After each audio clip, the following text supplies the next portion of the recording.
Assalamualaikum warahmatullahi wabarakatuh. Hamdan syukurillah, amma ba'd. Sahabat-sahabat sekalian, teman-temanku sekalian, saya akan membahas sesuatu yang mungkin tidak biasa, yang sebelumnya belum pernah saya bahas di konten ini. Kebetulan saya kedatangan salah satu teman saya. Ini sudah jam 1:30 malam ya, pagi. Masuknya pagi. Jadi ada beberapa pengalaman dari beliau ketika mendaki dan akan diceritakan di sini. Seberapa mistiskah dan seberapa faktakah mereka yang gaib itu menyelimuti di keliling kita. Ini langsung saya panggil sahabat saya ketika dia mendaki salah satu gunung yang ternama di Indonesia. Sudah berapa gunung yang sudah didaki? Waduh, kalau dihitung Semeru 1 kali, Merbabu 2 kali, Selamat sekali, Cikuray 2 kali. Kalau Papandayan itu bisa dihitung gunung apa enggak ya? Papandayan paling itu aja sih. Oh iya. Dan sekarang mau bercerita gunung apa, Bung? Saya coba cerita saat pendakian saya ke Gunung Semeru. Silahkan. Jadi saya akan mengawali cerita hari ini atau malam hari ini tentang pendakian saya waktu itu ke Gunung Semeru. Sekitar tahun 2015. Waktu itu 2015 saya coba naik Gunung Semeru sama kawan-kawan saya waktu itu. Berapa orang?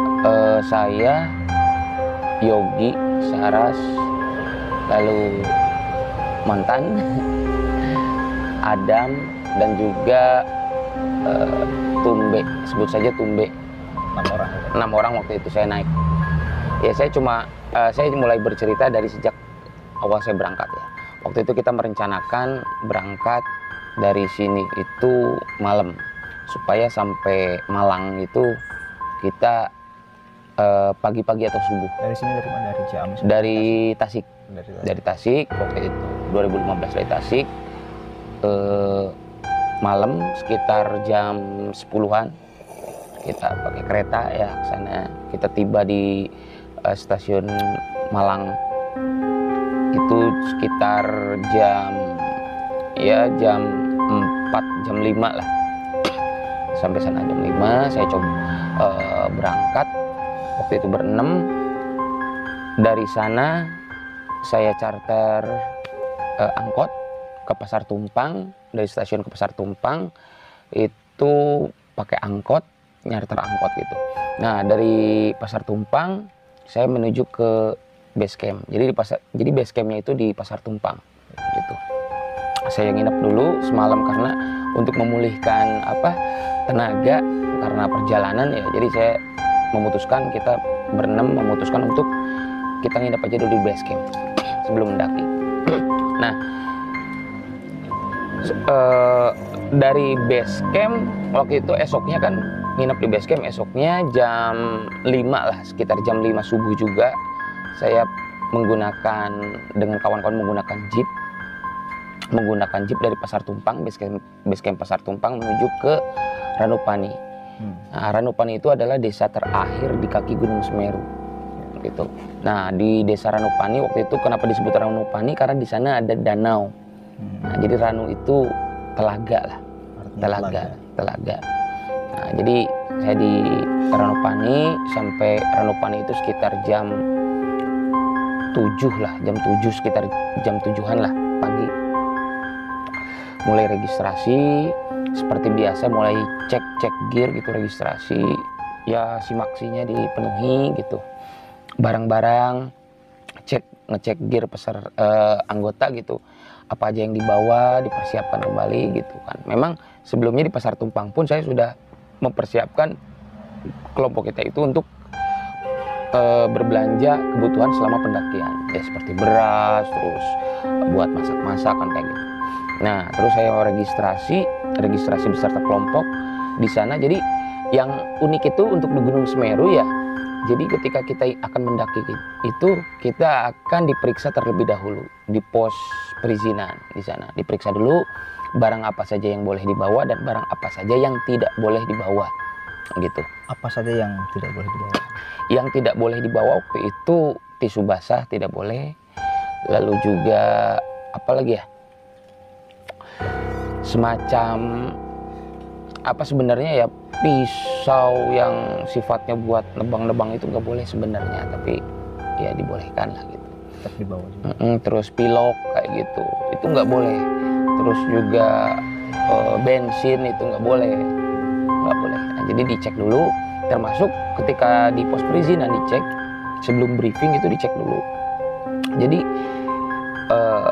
ketika pendaki atau kelompok pendaki tidak membawa standar ya, alat standar untuk pendakian ke Semeru, itu tidak diizinkan atau tidak dikeluarkan izin untuk mendaki.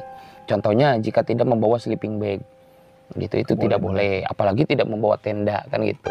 Jadi benar-benar dari pihak Taman Nasional Bromo Tengger Semeru pun ingin memastikan bahwasanya pendaki itu mendaki dengan safety, nyaman gitu kan. Waktu itu udah dicek lalu diberikan briefing. Jadi dalam briefing itu kita diberikan pemahaman maupun arahan yang cukup lengkap ya, sangat lengkap malah dibandingkan gunung-gunung lain gitu ya. Ya yang saya rasakan gitu kan. Jadi kita itu diarahkan untuk menggunakan jalur ini lewat sini, terus tidak boleh begini, di pos ini tidak boleh begini.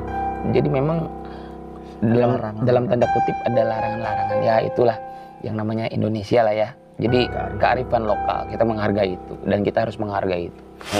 Jadi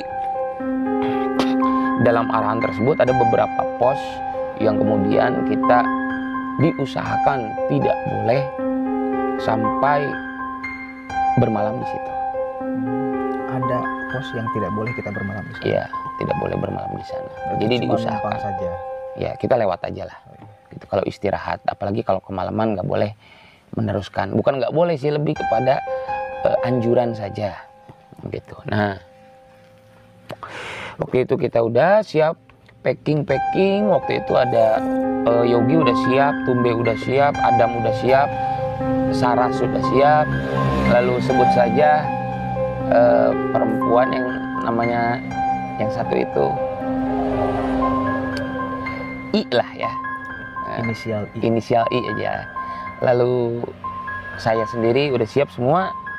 Oke, akhirnya kita berdoa, udah mempersiapkan, udah memeriksa kembali gearnya. Jadi kita harus diperiksa kembali terus supaya pendakian ini benar-benar nyaman. Tetap safety karena yang kita akan daki itu Gunung Semeru ya, gunung tertinggi di Pulau Jawa, atapnya Pulau Jawa dengan berbagai keunikan-keunikannya. Dari situ saya sekitar jam 10:30 mulai pendakian, kita berdoa, kita mulai mendaki. Pertama siang malam. Waktu itu siang. Saya mulai mendaki, masih aman-aman aja nih. Masih aman-aman aja. Masuk ke Landengan Dowo, pos Landengan Dowo, di situ masih banyak warung-warung ya. Jadi ada warung, kalau siang itu biasanya ada warung-warung yang menjual makanan-makanan kecil maupun minuman gitu. Treknya juga masih bagus gitu. Kita tetap berjalan beriringan, jangan sampai terpisah jauh. Kita tetap jalan Landengan Dowo kita mulai masuk ke apa saya lupa lagi waktu itu, jembatan waktu itu ya, jembatan merah. Nah, jembatan merah ini jadi ada satu di trek itu, ada satu spot yang ketika kita lewat itu harus menggunakan jalan itu, yaitu jembatan merah itu. Yang konon ketika kita briefing di sana itu, jadi ada beberapa sosok yang menunggu di situ. Yang menunggu di situ. Kita masuk dari Landengan Dowo, kita masuk ke mana, ke jembatan merah itu, kita sekitar pukul 2 kalau nggak salah, pukul 2 lah. Pukul 2 siang. Cuma karena rimbun kan, vegetasinya rimbun di situ. Jadi agak gelap gitu kan. Nah, di situ itu katanya sosok perempuan Dan yang paling banyak itu sepanjang jalur itu katanya sosok yang diikat 5. Pocong. Ya sebutlah itu. Nah, saya nggak merasakan apa-apa di situ, nggak merasakan apa-apa. Kita tetap jalan. Kita serius merinding.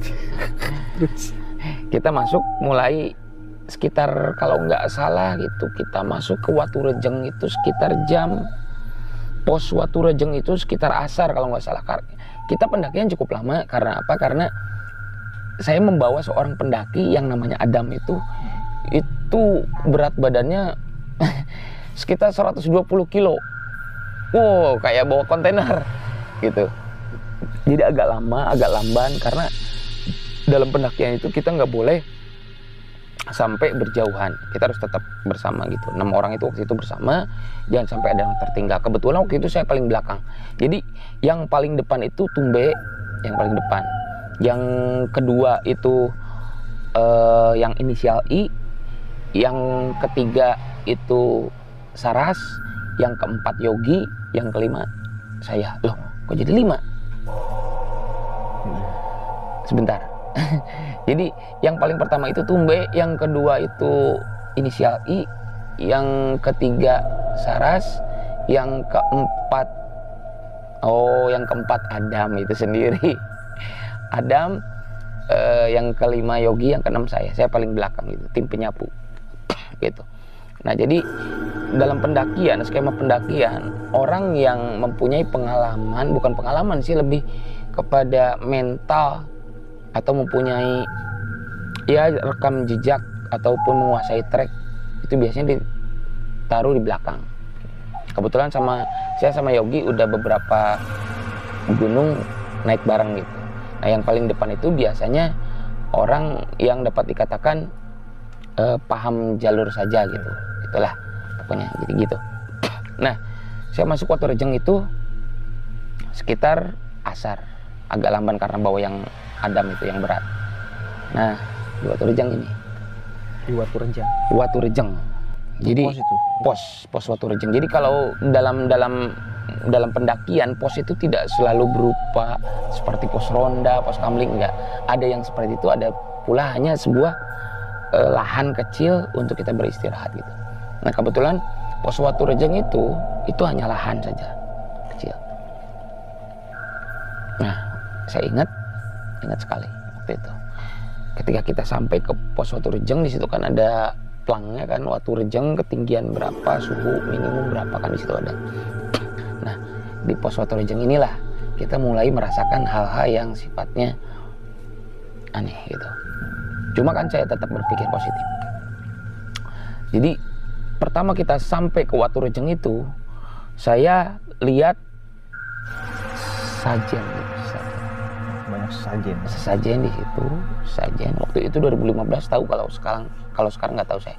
Waktu itu saya lihat sajen di situ karena waktu briefing pun diberitahu bahwasanya pos Waturejeng ini adalah pos yang sebisa mungkin dihindari ketika malam tiba gitu. Jangan sampai ada yang di situ, dianjurkan untuk itu.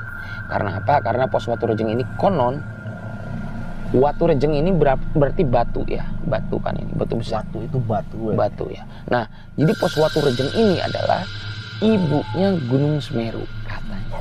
Jadi lebih tua dibandingkan Gunung Semeru. Konon itu cerita yang beredar gitu.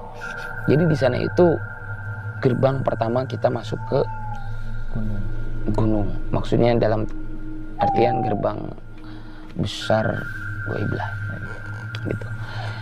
Waturejeng itu kita mulai merasakan berbagai keanehan. Salah satunya adalah ketika Saras ini dia merasakan jadi dia itu merasakan ada yang bukan yang ngikut sih, lebih kepada kalau anak kecil itu suka apa sih, megang gitu. Oh iya. Megang pinggang. Cuma dia nggak bilang waktu itu karena dilarang kalau ketika kita naik gunung, diusahakan jangan sampai ketika mendengar keanehan atau merasakan keanehan jangan bilang di situ. Nah, di Waturejeng itu pertama Saras merasakan hal yang aneh itu, anggota saya itu ada yang nepuk sering, ada yang nepuk tapi dia berpikir positif bahwasanya itu cuma bagian dari gear kantongnya aja, ranselnya aja. Jadi dari ranselnya aja itu kemungkinan gitu. Dan nggak ngomong gitu? Nggak ngomong karena dia berpikir positif lah, enggak lah gitu. Nah yang kedua ini bau kemenyannya, aduh, jadi nusuk banget kayak gitu. Tapi lah ya udahlah gitu. Saras udah merasakan itu, akhirnya